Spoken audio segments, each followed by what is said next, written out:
Alimentos inflamatórios, existem ou não? Vamos parar para pensar, vamos buscar na história o conceito da inflamação.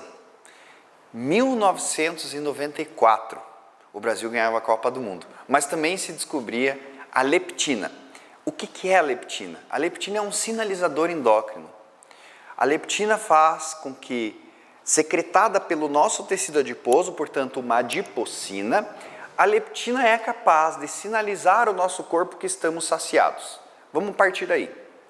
Vamos voltar um pouquinho no tempo e vamos lembrar dos receptores de insulina. Descobriu-se então que um determinado estado nutricional, vamos chamar assim por hora, um determinado estado nutricional faz com que o nosso corpo não absorva corretamente a glicose. Essa glicose sobrenadante que fica circulando no nosso sangue, que não é varrida para dentro dos músculos, ela acaba causando colaterais. O primeiro colateral que vai causar é o pâncreas perceber que essa glicose não foi varrida e ele vai secretar mais e mais insulina.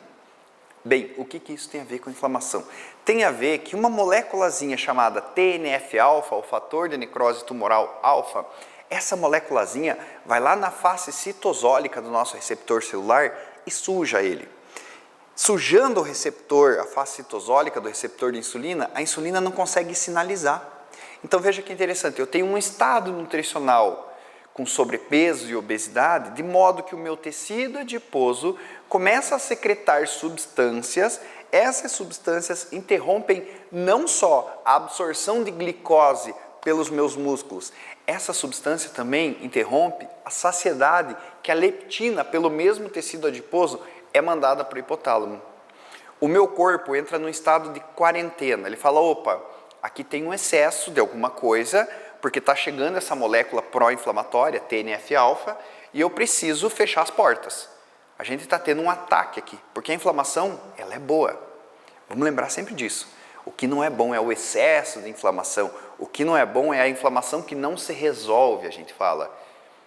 Portanto, veja, eu tenho inflamação é importante. Quem treina musculação precisa da inflamação, porque é a inflamação local, aguda, que faz com que o bíceps cresça, que o quadríceps cresça.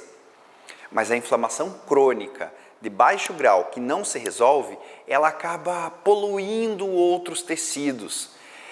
Então vamos voltar para a pergunta inicial desse vídeo. Existe alimento inflamatório? Não. O que existe é estado nutricional inflamatório. Uma pessoa que se exercita, não necessariamente que faz musculação, mas ela faz seu pilates, sua yoga, sua caminhada, ela cuida com a alimentação, tem o básico da nutrição, bebe bastante água, dorme bem, tem um prato colorido. Essa pessoa não tem nenhum problema fim de semana ela sair e, sei lá, tomar um chopp e comer uma batata frita.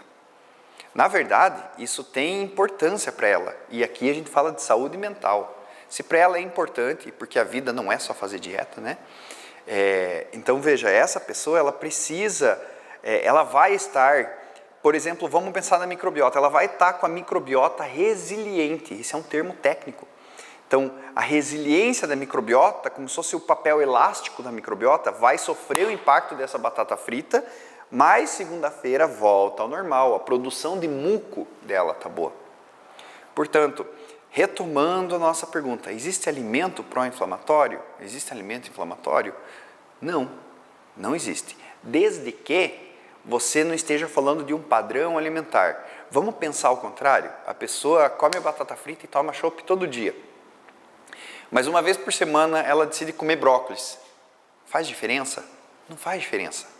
É a mesma coisa para o bom e para o ruim. É o princípio da correspondência. Tá? Então, vamos pensar aqui, sempre que a gente refletir sobre alimento ser inflamatório ou não, de que paciente que estamos falando. Veja, um paciente que está com sobrepeso e obesidade, é necessário que num primeiro momento, até para desenvolver hábitos, para desenvolver uma questão comportamental nela, que a gente possa segurar ela dos seus excessos.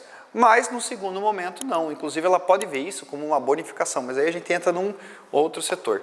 Tá? Então vamos pensar sempre o seguinte, a inflamação vai surgir de um intestino avacalhado, zoado, desregulado, e de um tecido adiposo excessivo. Não estou falando de uma pochetinha aqui, uma gordurinha ali, não estou falando disso.